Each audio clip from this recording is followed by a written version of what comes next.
You gave us everything that you had. We mad as hell cause you had plenty left.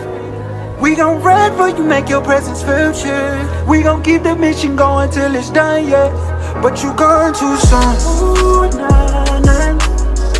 Ooh, nah, nah. Gone too soon. Ooh, nah, nah. Had to share the tears with a homie cause you gone too soon. Alright guys, I'm back with my husband. This is Alfredo. For those of you who don't know him.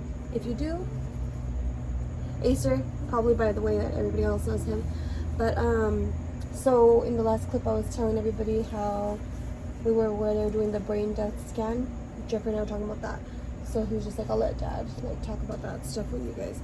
But before we get there, I had forgot that on Sunday when all the visitors came, our other two best friends, Guardy and Blaze, there goes the dog again, sorry. Our other two best friends, Guardy and Blaze, they were in Alaska for the weekend. They were in Alaska for the weekend, so they didn't know until Sunday.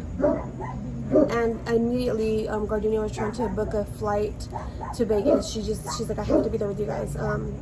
So they looked into it and they weren't gonna fly in until Monday. So they were supposed to leave Alaska Wednesday to get home. They were gonna leave Sunday just to be there with us. So we were expecting them Monday. As well as Erica and Shooter, they were also gonna come Monday. And my mom had let the dog out. So anyways, Shooter and Erica were coming in Monday, so they were gonna meet up with Gardenia and Blaze. So those were our friends that were coming. So everybody else came Monday. That was my ex's family, where Jeffrey and I were talking about that. So the brain death scan, they told us on Sunday night, tomorrow morning, Monday morning, they're gonna come in here. You're gonna have a couple doctors are gonna come see him first, and then they're gonna bring in somebody else to do the test. They're gonna do this and that. So they're gonna do a series of a couple things. It runs for 10 minutes, and yeah, that's how they're gonna determine it. So at the time that it happened, we had a bunch of people in the room, right? Yeah, we had a bunch of people in the room, and they had told everybody, like, you can leave, step outside, go downstairs. So Monday morning was actually when George's grandpa from New Mexico had actually made it. So he had just got there, he's seen him for a little bit, and they had asked him to go downstairs. So he left. Jeffrey had to go downstairs. Jeffrey couldn't be there. Oh, but he didn't go downstairs. He like stayed in the hallway. As well as their other sister Diane, she didn't go down. She stayed with Jeffrey upstairs, so she stayed up there with us. And then Alfredo and I sat down by the bed. So we sat down by the bedside, and she just told us what she was gonna do. She ran her series of tests. So it starts with like the strobe light. So they're looking for anything, like if he's gonna respond to anything. They did the strobe, nothing. They put water droplets in his ears. They said that normally when water goes in your ears, your eyes will move, nothing. They did another one, which I wasn't really paying attention because I was too busy like holding his hand, but they were above him, and they did something else like up there, and nothing. And then I remember him giving like a 2-minute call, like, oh, we have 2 more minutes to the doctor. She's like, okay. And he did a couple other ones, and as soon as like the 10-minute mark hit, she stopped her timer. She walked to the hallway, and she just like abruptly said, like, time of death, 10:42. I'm so sorry for your loss. Like, we were like, what? Hold on, wait a minute. That's it? And then she's just like, yes, I'm so sorry, and like walked away. It was just, him and I were just like so confused. He just started breaking down and crying. And we weren't prepared for that. They didn't walk us through it like thoroughly to tell us like, hey, so after the 10 minutes, if he doesn't respond, then we will announce time of death. We didn't know anything was gonna happen. So yeah, we know it was a brain dead scan, but we just didn't know they were gonna announce it. That kind of traumatized us. To this day, I still have nightmares about that. So my husband broke down. He went into the bathroom and he fell to the floor and just started crying, screaming actually, and I had to like try to tell him to calm down. We're on the ICU floor, you know, there's a lot of other people on the floor who are trying to recover, and he's screaming. And I actually pulled out my phone and did a recording, which I'm gonna try to insert right here, where you could hear my husband just sobbing very painfully, and I couldn't even, like I said, when they're being weak, that's like when I have to like kick in, like I need to be strong. So I was trying to be strong in that moment. After Jeffrey heard him, he kind of came in, and they seen him on the floor, and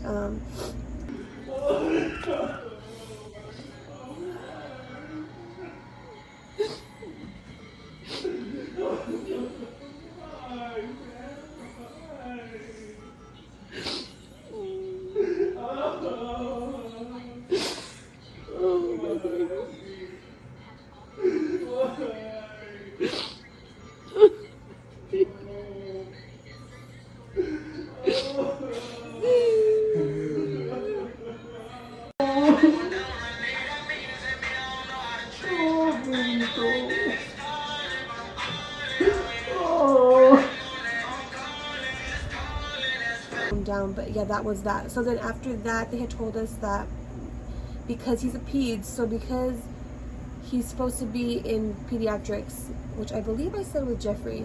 Yeah, I did.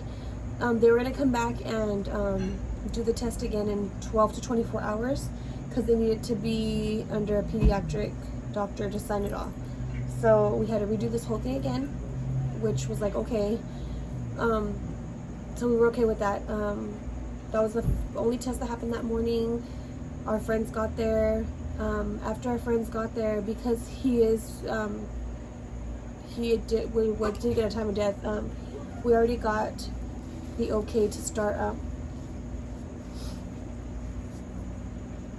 sorry, hold on. So because they did bring up the fact that he could be an organ donor, Jeffrey did say, yes, I want him to be. I know George would want to be an organ donor. That was a decision all on Jeffrey because I couldn't even think of it at the time. I wasn't even trying to think of anything. But as soon as he said, yeah, like, yeah, I sat in my heart correctly, like, that's what we're going to do. So by the time the the organ donors came in, the organization, her name was Nikki, the sweetest person I've ever met. I don't know how she does what she does, but she's perfect for it. Gardenia and Blaze were also in the room with us, and they asked, like, do you want us to stay? You want us to leave? And I wanted them to stay. If they were comfortable, I wanted them to stay, and I'm glad they did.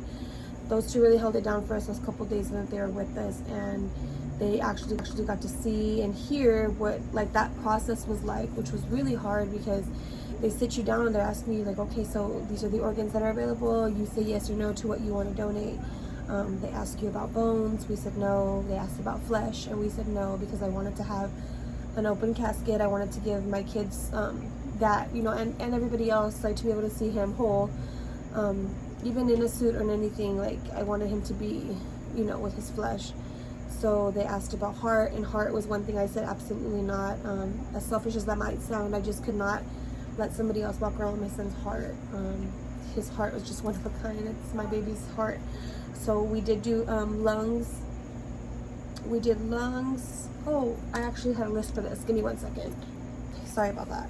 So he did his 2 kidneys, his liver, and his lungs, and the corneas.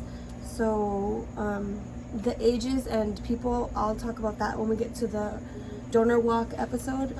But that's what we did with George. That's what we decided he was going to do, was kidneys, pancreas, liver, lung, yeah. So, and the corneas, because when she told us about the corneas, I just, that part touched me. So I don't know if you guys remember, but we did do, before we left the hospital, we did sit there and do a Instagram story basically telling you guys the next step, because a lot of people were following us on this. They were invested in our journey since the beginning, so we wanted to explain to them, like, this is where we stood. So we just wanted to update you guys before we leave for the night. We want to thank you guys all for, like, sharing the link, donating, getting our baby's story across, like, all platforms. We want to thank everybody and our friends and family, like the close people that have reached out to us. Like, our phones have been like blowing up like crazy. I'm sorry we haven't got back to all of you. All of my son's friends who reached out to us, their parents, we want to thank you guys. So as of right now, his official time of death was 9:16 this morning, because peds had to come and do their side. So he passed away at 9:16 this morning officially. They came in and we discussed the organ donation, and we decided to donate everything, like lungs, pancreas, liver, what else, babe? We didn't do heart. Oh, cornea. Like I was saying, when they asked us about the cornea donation, they said that his eyes could be eyes for 4 people. And of course, you guys know that his grandma's blind. He would want someone to have vision. 4 people, even better. So we did that, most definitely. They raised the donor flag for him, and he's getting ready to get everything rolling, where they send out his matches to the people who are on the list, and then they will go from there. Alfredo and myself just wanted to thank you guys again, and we love you all, and we feel your support, and you guys have been with us, like, since this all happened. And to our close-knit, like Laura, Joe, Brenda, Daisy, Vanessa, your parents, Guardy, Blaze, Shooter, Erica, you guys forever, okay? We're like the forever. Weddle, Brenda, like forever. Thank you so much again, and we love you guys, and we'll keep you guys updated on everything that's to come. All of that, they told us that they needed to run some tests on him now, so we needed to leave the room. He needed to be by himself for a couple hours while they did those tests, since he was going to be an organ donor. They needed to make sure that everything was correct and ready for his surgery. So that was the first time we actually left the room. We went to Gardenia and Blaze had got a hotel room, so we went to their room to go take a shower. But before we got there, we went to go to Target for the first time, and I remember walking around because we had packed for Havasu, so we had like beach clothes or like, you know, Havasu clothes. So we went to go to Target, and I remember walking around, and wasn't everybody looking at us like, yeah, like something was wrong? Like we just felt like all eyes were on us. It was just so uncomfortable. And we got to the hotel, we took a shower, we got back as soon as possible, and that's pretty much how that day went. Because of the fact that we were going to stay again, because everything wasn't in place yet, Guardian Blaze decided, no, we're going to stay with you guys. I thought they were leaving. They decided they were going to stay with us another night. Actually, Mondo was like, we're not planning on going back to work until Thursday, so as long as you guys need us. So they stayed with us. We got another room because everybody kept sending us money, so we had the money to get a room. We got another room, and I told them like to just stay there if we had to stay here at the hospital. And so Tuesday came around, right? So they stayed Monday night to Tuesday, and then Tuesday night to Wednesdays when we left, right? Yeah, so Tuesday came around, and we finalized everything. Like, so he was doing his tests and everything was fine. He was good. They did realize that his lung, one of the lungs had water, right? Water. One of the lungs had water in it, and he was developing pneumonia. So at that point, we already realized that, okay, so he intook some water. He was already starting to swell and starting to look different. And like I said, from the articles that came up, I don't know if you guys have read them. You could even Google like Jorge Contreras Lake Havasu death, or even Jorge Contreras Vegas death. A bunch of articles are going to come up, and they all say the same thing. And like I had said prior, the article that they ran is kind of like one-sided, because I don't think that's fair if they put it out there. And the way that they worded it, if you haven't read it, I could actually read it to you right now. Give me 1 second. So on Tuesday, they came in the morning, very early on Tuesday, and they decided to do the test. So when the pediatric doctor came in, she actually walked us through it, and it was way more smoother. She kind of gave us a rundown of how we should have experienced the first one, which is basically, I'm going to run this test for 10 minutes. It's going to consist of whoop-de-woo, and you know, after everything concludes at the end of the 10 minutes, that's when I will determine his time of death or whatever.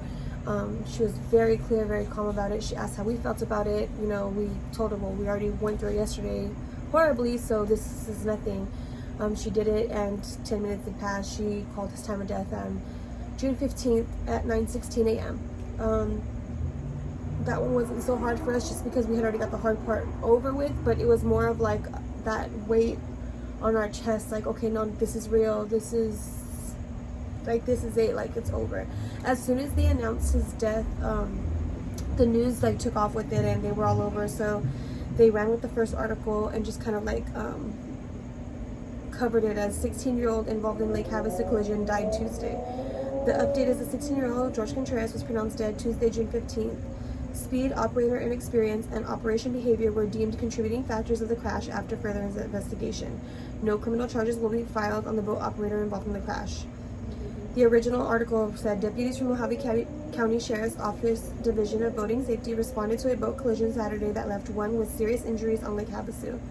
According to the statement, investigators believe the 16-year-old male from Rialto, California was operating a personal watercraft, collided with a 28-foot boat operated by a 49-year-old man from Kingman, Arizona. The juvenile sustained serious injuries after being ejected from the water and was unresponsive. The boat operator and the other Good Samaritans called 911 and took him to meet the first responders. He was transported to Havasu Regional Medical Center and then later flown to a Las Vegas hospital in extremely critical condition. The crash is under investigation. Alcohol does not appear to be a factor. The speed and operational behavior of the personal watercraft, however, are believed to be a factor. So this is what sat heavy on our hearts, because as soon as I read the first one that I was saying that I seen Erica post, just basically what happened, I was like, oh shit. Like, the first thing you think is, okay, collision, like they collided. So I'm thinking like that shit is a mess, you know, because it's a jet ski, like it's fiberglass. I asked Laura right away, like, Laura, how does the jet ski look? And she's like, amiga, to be honest, there's only like a scratch on the bars, like it's not really. And I'm like, what? So then I kind of go back into the article and I blow up the picture. My husband and I are looking at it and we're like, these two things like perfect. Like there's no, I don't understand. Like it doesn't deem like, to me, like collision. You know what I mean? So I'm like, okay, doesn't sit well with me. And then when I read the other article about all this shit, other shit they were saying, I'm just like, his speed and inexperience. Like, okay, first of all, how do you know about his experience? No one spoke to us. Like, you don't know anything besides what you guys are assuming. Even though, like, yeah, he wasn't experienced a lot, but my boy knew how to handle that jet ski. And that's another thing, that when Shooter and Erica had came down from Arizona and we actually sat there and they were like, I can't believe this is happening, and we're sitting there like, how, you know? So Shooter and Erica, they're the ones that brought the jet skis last summer. They remember, like, dude, George knows how to handle it. One, George is a great swimmer. If he's seen like it was gonna happen, he would have jumped off and been like, fuck the jet ski. Like, he already knows material things. He already knows Theo Joe's not a horrible person. Like, he would have jumped off and like jumped in the water. He's a great swimmer. Just all these different scenarios, you know, like it had to have been like something didn't make sense. So Jeffrey's like, he had to have not seen it, Mom. Like, there's no freaking way. It had to have been from behind. So when I read the articles, I'm going through, because they just told us that there's no brain activity, right? That's like the first thing they said. There was nothing else. Like, they're not telling us like, oh, you know, his femur's broken or anything like that. Like anything that's like crazy. So after I read the first article Saturday morning, we get to the bed, right? We looked at him, and my husband's looking on one side and I'm looking at we're examining his body. Like, we're feeling his collarbone. We're feeling down his arms. Nothing's broken. Like, there's no bruises. There's nothing that's out of the ordinary. The only thing that my baby boy had was a clear crack from the, it was about top, right? Yeah. It was about from the top of his skull down, like a clear, just straight crack. So nothing else made sense to us, like, except for like an impact, like straight on. I couldn't think of anything else. I couldn't. That's why Jeffrey had asked the nurse, like, was he in any pain? And she said, like, it was so hard, it was so fast that no, he didn't feel it at all. He was lights out, like, right away. As horrible as that sounds, I'm so grateful for it. But like I said when I went talking about the doc earlier, like in last episode, I didn't get to see my baby boy when they brought him out of the water. He got to see my baby boy when they brought him out of the water. Him and Jeffrey had that image of my son, like I said, the eyes open. He was eyes open, covered in blood, you know, like people surrounding them. Like, they have that. I don't have that. They have that trauma on them. I have the trauma of seeing him getting wheeled into the ambulance with those eyes straight open. So we have two different types of trauma. Yeah, we're both in extreme amount of pain, my kids too, but it's different. Like, I didn't see the horrid that he's seen, you know. And he tells me all the time, like, I'm so thankful you didn't, babe, because it's like, and for a long, like in the beginning, when I would close my eyes, that's the first thing I would see was him getting rolled by and the eyes straight up. I couldn't close my eyes without seeing it, and it made me sick to my stomach. So anyway, so we're examining the body and we can't find anything, like any bruising, anything. Everything is just on his head, like that straight on his head, and swelling from the impact, and like when you get hit in your head, and that was it. Like, just nothing else made sense. My gut told me that's not what happened. It's like eating at me, like, this is not what happened. This is not what happened. Another thing. Now, I don't know about you, and I asked my husband, I asked all my friends, if I'm out with my friends or even my family and I'm on a boat and I accidentally hit somebody in the fucking water, I'm sorry, but my friends that are chilling at the beach or at the lake, they're gonna have to just chill. I need to take my ass to the hospital to have a fucking sense of like, I'm human, like I can't. How do you like not follow me to the hospital? How do you not even inquire, are you guys okay? Is everybody okay? Like if it was an accident, why would you not? Going back to the story with my sister, when I told you guys how she got hit by a drunk driver, my mom even said like he hit her, Mindy, and he dragged her down the street, and she was only 2.5 years old. He was drunk. Even being drunk, he took his ass to the freaking hospital. My mom said that surgery was like 24 hours. He sat there the whole time she was in surgery. Sorry, the helicopter. The whole time that she was in surgery, even his wife came and he paid for the funeral. He paid for all the bills and all that stuff. Not that I'm not even asking. I wasn't asking for money.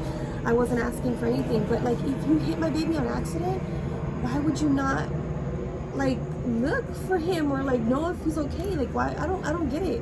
That's what didn't sit right with me. To this day, it does not sit right with me. I would be worried about that kid. Like, he's a kid. He didn't even get to fucking live his life yet. You know what I mean? Like, that's on me. Like, it was my accident. Even if like it was his fault to cross or whatever, I want to make sure that the kid's okay. Like, as a human, like, I don't get it. So I just told my husband, like, it doesn't sit right with me. I don't understand why they wouldn't even look for him or nothing. No one reached out, nothing. To this day, no one's reached out. I'm, like I said, I'm human. I get it. Accidents happen. Just, you're the last ones to see my baby. Like, you were the last ones, and no one's ever like said a thing.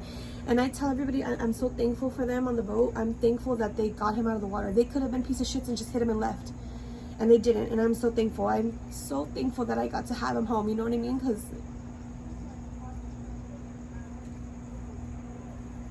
I could have not got that.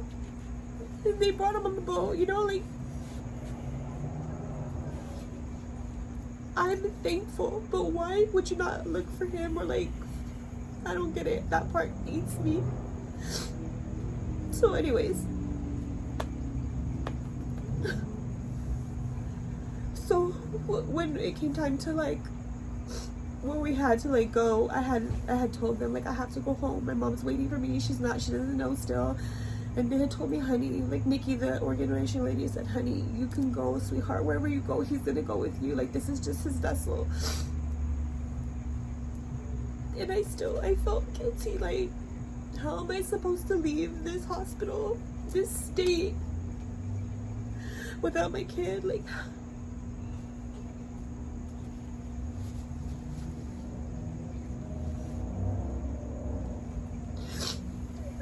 so I asked the Amirian. I asked her if she could do me a solid. I know I don't ask you for a lot of things, but can you do me this favor and just stay at the hospital with him? I know that it's asking you a lot. And she, without hesitation, was like, absolutely.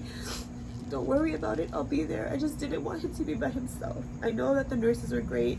I know that everybody there loved him and took great care of him. And when I tell you the nurses at Sunrise are amazing, like, they're so amazing. But I'll save that part for next week's episode. But so she brought her stuff. I made a reservation for us at a hotel that night, Tuesday night. She brought her stuff. I signed final papers. We decided what mortuary he was gonna get picked up by. All the extra stuff. And I told her, like, do we know when the surgery is gonna happen? And she did tell me, like, no, we still don't know because we have to send out his information everywhere, and then the system picks up matches, and then they're gonna get back to us. We'll fly out the surgeons, and then we'll get in contact with you. And I said, okay. So as soon as the Amirian got there, she brought her blanket, she brought all her stuff. I gave her a hug, I kissed my baby boy, and we left. Mondo and Gardy took us. We went to the hotel, and it was just the most emptiest feeling. Like, checking into the hotel, we were all numb. Walking to our room, we were all numb. Like, there wasn't even like conversation between us. We unpacked our stuff.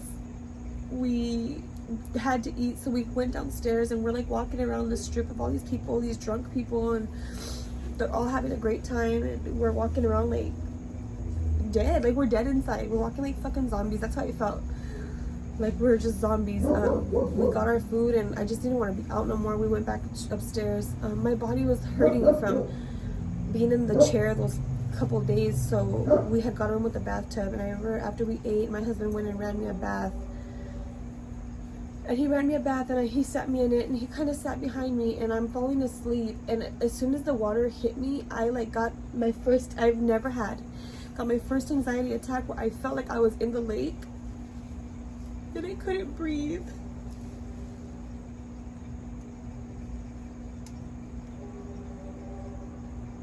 And I didn't know triggers existed like that until then. So he immediately like unplugged the water and like kind of grabbed me, kind of calmed down my breathing, and we went in, and he put me in the shower. And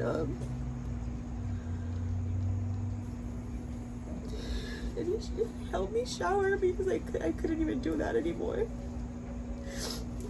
When we went to bed, we decided we were gonna leave early in the morning just to try to get here in time. So we were gonna get home Wednesday. The only thing that came to my mind was telling my mom was that I have to get as many people around my mom that she knows that will help support her and love her, to give her that when I have to break this horrible news to her. So we did. We got her best friend, we got all of our old neighbors, we got his cousins, we got as many people as we could to be there with us. And Guardian Blaze actually drove us home because we couldn't even drive.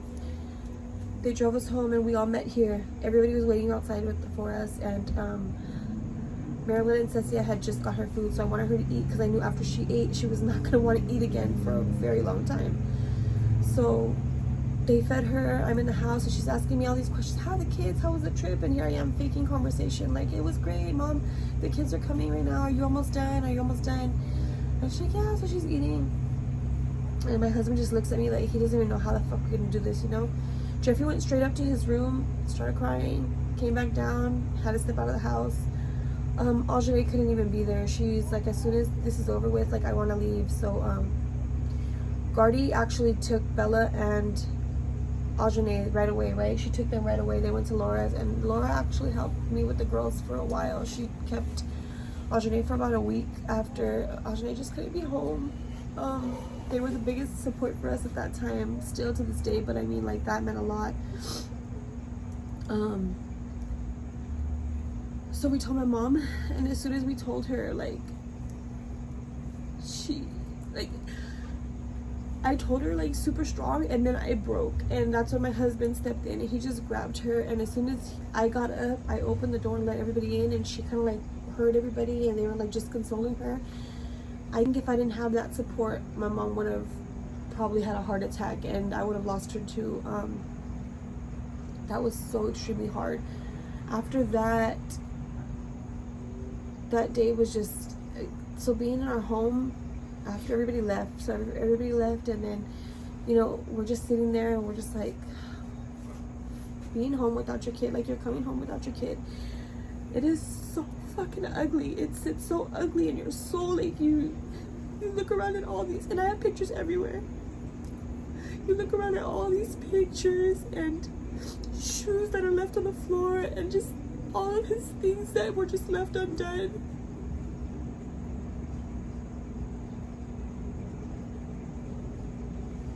And it totally fucks you up. Because of the fact that my boys share a room. George was always downstairs in the living room. My husband insisted, like, I'm not sleeping in my room. We actually slept downstairs for 2 months. We recently went up to our room just this Monday that passed.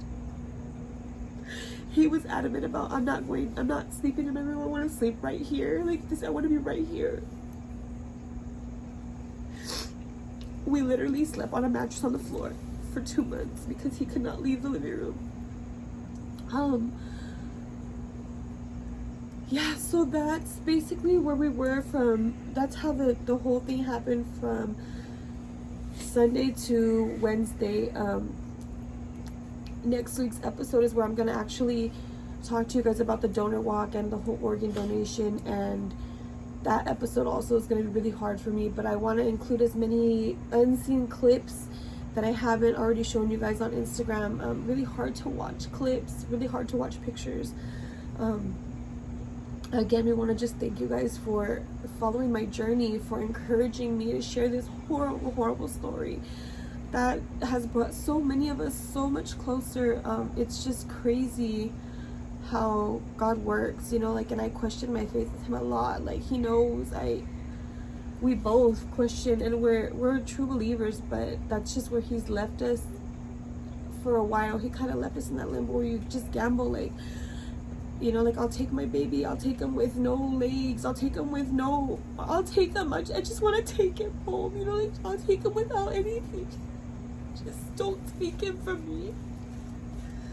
And then when he does, just kind of get so angry, like, why him? And I'm gonna tell you something, like, I even told Jeffrey, like, we're sitting there and I'm in this room and I'm looking at George just laying there, and I'm thinking, like, if this was Jeffrey on the bed, how different would it be? George would have been a fucking mess. Like, he would have not been able to survive it without Jeffrey. And if that was Ajane, the boys would have been a fucking mess. So Jeffrey even said, like, he knows that I'm strong enough to withstand it, and Ajane is strong enough, like, if it had to be one of us three, you know, like, as sad as it is, like, we're like the strongest ones. George could not handle loss. Do you want to say anything? No? Sorry guys, this one's really hard. I'm sure that the week is all scattered for you guys everywhere. I'm jumping day to day, but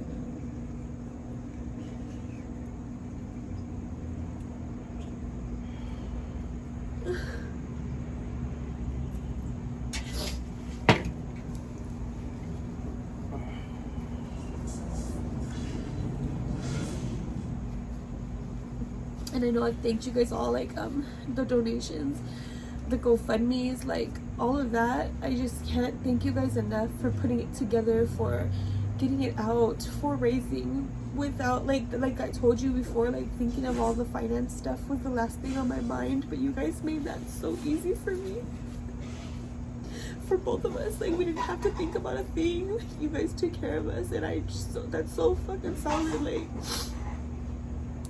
people you least expect, and it just goes to show you, like, to have, you know, you really are a good ass person, and people want to really help you, and you do good, and you do, like I said, people were just telling us how great of parents we are and how tight knit and how fucked up this had to happen to us, and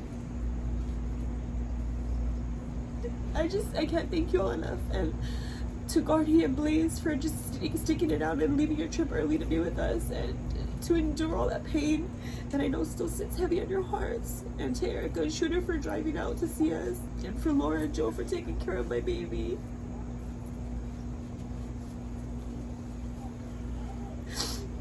For Willie and Daniela for coming out to get Bella, and for all of the Espinosa family and everything you guys do for us. Like,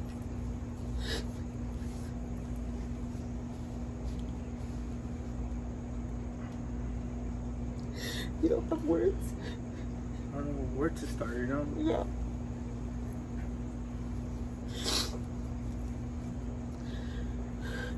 Even like every day in my mind, it just goes back to the hospital when we first got to Vegas. Especially me, I'm a really person that I don't have to go to church, you know, to believe in God. I'm really close to him, you know. I pray every day what I need to do, you know. But when it came to hearing all this with my son, it put me in a situation that I question, you know, I battle with God every day, like, why him? Or that's just my life every day now, you know. Seeing my son at the hospital in the bed and not able to do anything, or do anything for my wife, or do anything for my son Jeffrey, or for Bella, you know, to see everything. She didn't want to leave his sight. We just know it wasn't healthy for her to be there. When I had a chance to talk to Ajane, I told her to remember her brother, how she seen him. I'm glad that she didn't see him the way we see him, you know, getting swollen, not looking like the same, you know. the only comfort zone I had to be in the hospital was to hold my baby's hand, to lay there. His body was still warm. That's the thing that kept me going every day, you know. And yeah, that the last day that we had to let him go, I had bad anxiety, you know. I didn't want to leave his side. I didn't want to leave him, but I know we had to, you know. So that day at the hospital, my wife said, you know, she got out of the shower, she cried herself to sleep. I couldn't sleep. I haven't been able to sleep since everything. And this is even before, because we didn't know that we were gonna get called back for the surgery. So we're thinking like Wednesday's like our last day seeing our son, you know. So we didn't. For us, that was hard. Like that was what we thought was a goodbye, you know. So, yeah, that was hard. So then at the hotel. Gardy was sleeping, Blaze was sleeping. The only one was up was just me and Jeffrey, you know. Jeffrey trying to keep his mind busy playing the PlayStation, and I couldn't, you know. So what did I do? I went to the restroom and I sat there, you know, just crying and just sitting there, you know. And so I texted his phone that night, you know, asking my son, you know, that I'm sorry, you know, this happened to him, and I wish I had more time with him, and I wish things could have been different. Tell him that I love him, and me hoping, you know, as a parent, you know, hoping that I could get a text back from him, but I know that I never will, and I'll never get it back. I haven't been the same since everything happened, you know. Everybody sees me serious all the time, you know, but I'm lost. I'm really shattered inside. I don't know how I go through my day, how am I waking up, or how am I working. I'm just lost, you know. Like, I don't know what to do no more. What breaks me more is when I see I'll see my wife or my kids, or them crying, you know. Like, I don't know, like my emotions just stop. They just stop, and I just want to take care of them and protect them. But how can I take care of them if I can't take care of myself at this moment, you know? Right now it's hard to being a husband, it's hard to being a father right now, because we're all going through the same things. We're all going through, our emotions different, you know. Some are dealing with anger, some are dealing with silence, or just crying, you know. Ashani deals with it with humor. She tries to like joke. She does a lot of joking and laughing, but everybody grieves differently, like you said. It's just really different. It's really hard. Grieving is I've never experienced something like this. Like, I thought that, and you guys who know me know, like when I lost Biggie, I thought that was like a depression that I went through, which it was a depression. It was just so different. Losing my son was just, God, like, I feel like I died a little bit with him that day. I'm not myself, for sure. All I could do was just pray that I could still be a great mom and a great wife. I pray that every single day, like, God, just please keep giving me the strength, because I cannot fail these little ones that I still have, that absolutely need me, and my husband who absolutely needs me. And I need him to still be the strong rock for me, because I absolutely need him, you know. So it's just such a hard process. But anyways, I know that this vlog is getting really long, so I'm gonna cut it here because I need to insert all the videos that I said I was gonna share with you guys. But I just, like I said, I'm thinking, I forgot to thank my husband's ex-wife Liz for just like being so supportive as well, and sharing our link on her Instagram. And I know a lot of her friends had donated as well, and she's just so consistently just checking on us and making sure we're solid too. She texts me and reaches out and makes sure that we're good, and anything I need with Bella, like, you know, she just understands, and that's just been great. A lot of you guys don't understand how blended families are, and some people have it really rough. And I mean, ours was never perfect. It wasn't always like this, you know. It took a lot of work, and I think because I've always been pretty consistent with her, she kept it real solid at the end when I needed her help, you know. So I want to thank you too for that. Are we leaving anybody else out? I want to thank my brother Widow. Oh yeah, my sister Widow. Brenda Yeah, Widow for and Brenda. going out of the way. Hold on, but that's gonna be for another episode. That's gonna be for another episode. Yeah, we still have a lot more people who are coming around in the fundraising part of all these amazing friends. But from like hospital wise, so right here in this moment, those are the people that I want to thank. Like my, like I said, everybody who's donated, Kathleen, all of my coworkers, even ex-coworkers, Lauren, like the list can go on and on, but this video will be forever. I thank you from the bottom of my heart. Please continue to just bear with me, and I'm trying to make these weekly. They're just really draining. They take a lot out of me to get the courage to share. So I try to start my day and it doesn't happen, so I'm really trying, and you guys give me the feedback you give me really pushes me to keep going. And just thank you for sharing it. Thank you for getting your parents to watch it. I know it's touching a lot of people. A lot of people are very involved and they want answers too, they feel like it's not right. To Tanya's parents, I know you guys are pretty passionate about it too right now. I love you guys. So subscribe, like, share, do all that good stuff for me, and I'm just gonna continue pushing forward for you guys. We love you. Thank you for all the support. See you guys next week.